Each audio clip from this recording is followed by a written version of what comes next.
রিমি ঝিমি রিমি ঝিমি শ্রাবণের সুর বাজে, নন্দিত বন উল্লাসে বুঝি নাচে।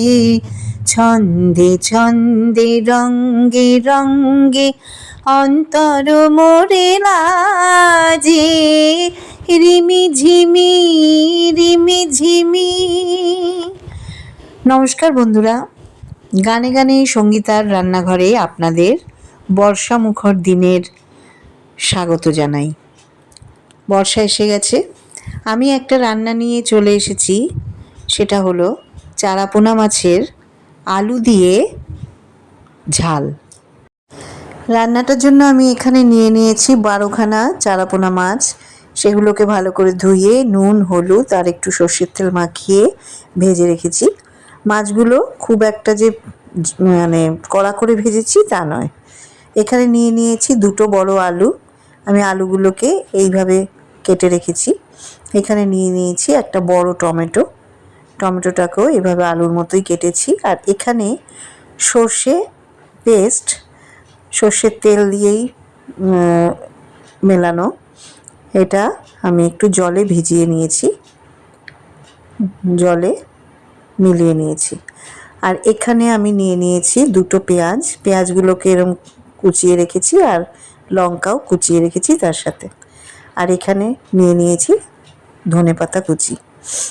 এবার আমি রান্নাটা শুরু করব। নুন হলুদ তো ব্যবহার করবই, আর লঙ্কার গুঁড়ো। কড়াই বসিয়ে দিলাম। এবার এতে দিয়ে দিচ্ছি সর্ষের তেল। অল্প তেলেই রান্না করব, খুব বেশি তেল ইউজ করব না। তেলটাকে একটু কড়াইয়ের চারিদিকে করে নিলাম, মিশিয়ে নিলাম। এবার এর মধ্যে কুচিয়ে রাখা পেঁয়াজ লঙ্কাগুলোকে দিয়ে দিচ্ছি।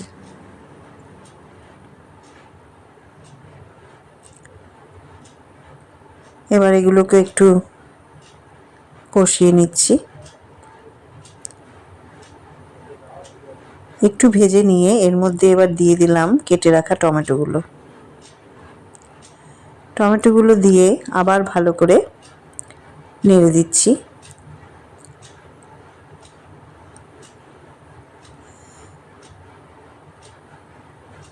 এবার এতে আমি দিয়ে দেব নুন। 2 চামচের মতো নুন দিলাম। নুন দিলে পেঁয়াজ আর টমেটোটা নরম হবে। এভাবে আবার কিছুক্ষণ নাড়িয়ে তারপরে একে একে এর মধ্যে একটু দিয়ে দেব হলুদ গুঁড়ো। 2 চামচের মতো হলুদ গুঁড়ো দিলাম।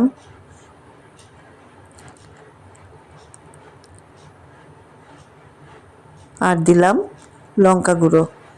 আপনারা ঝাল যেরকম খাবেন সেরকম দেবেন। যেহেতু এটা চারাপোনা মাছের ঝাল, তাই একটু ঝাল ঝাল হলেই ভালো। এবার আবার ভালো করে কষিয়ে নিচ্ছি।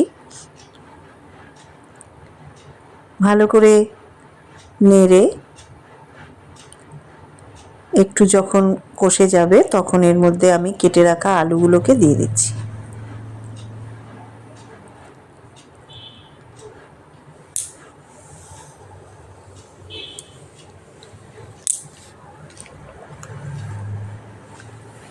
আলুগুলোকে দিয়ে আমি ভালো করে এবার ওই মশলাটার সাথেই কষাচ্ছি। যত ভালো করে কষবে তত আরও টেস্ট হবে।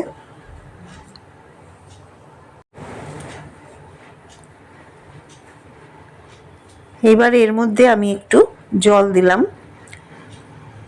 অল্প জল দিয়ে দিয়ে কষালে ভালো করে কষবে।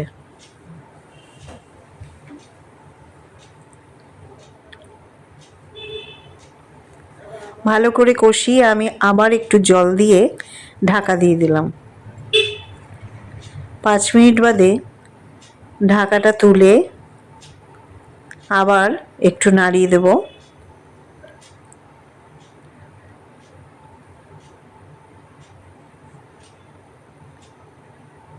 দেখুন ভালো করেই কষানো হয়েছে। এবার আলু সেদ্ধ হওয়ার জন্য পরিমাণ মতো জল দেব, কিন্তু তার আগে আমি ওই সর্ষের পেস্টটা দিয়ে দিলাম, আর বাটিতে একটু জল দিয়ে মশলাটা লেগেছিল সেটাও ধুয়ে দিয়ে দিলাম।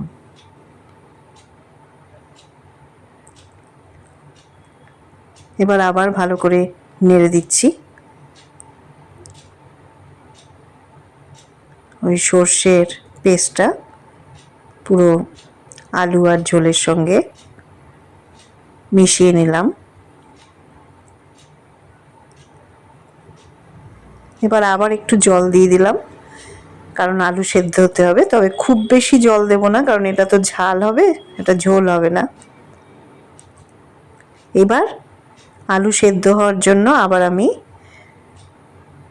ঢাকনা দিয়ে ঢেকে দেবো।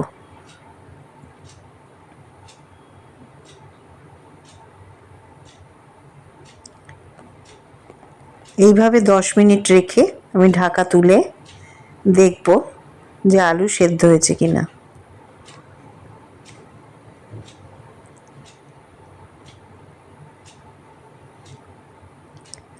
হ্যাঁ, আলু সেদ্ধ হয়ে গেছে, একেবারেই আলু সেদ্ধ হয়ে গেছে। এবার আমি এর মধ্যে ভেজে রাখা মাছগুলোকে একে একে দিয়ে দেবো।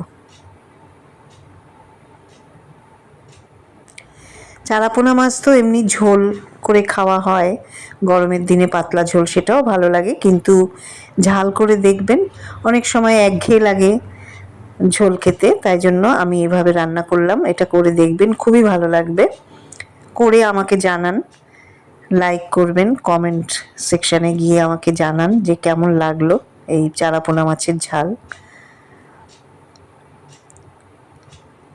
আর আমার চ্যানেলটা সাবস্ক্রাইব করে আমার পাশে থাকার অনুরোধ প্রত্যেক সময় করে আসি। তবে মাঝে মাঝে আমি আসতে পারছি না আমার কিছু কাজের জন্য, প্রতি সপ্তাহে আমি আসতে পারি না। এবার আমি রান্নাটা শেষ করব, তার আগে কুচিয়ে রাখা ধনেপাতাগুলোকে এর মধ্যে দিয়ে দেব।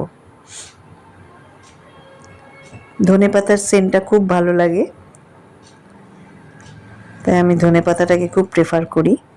এবার ধনেপাতা দিয়ে দিলাম, দিয়ে আমি এবার রান্নাটা শেষ করব।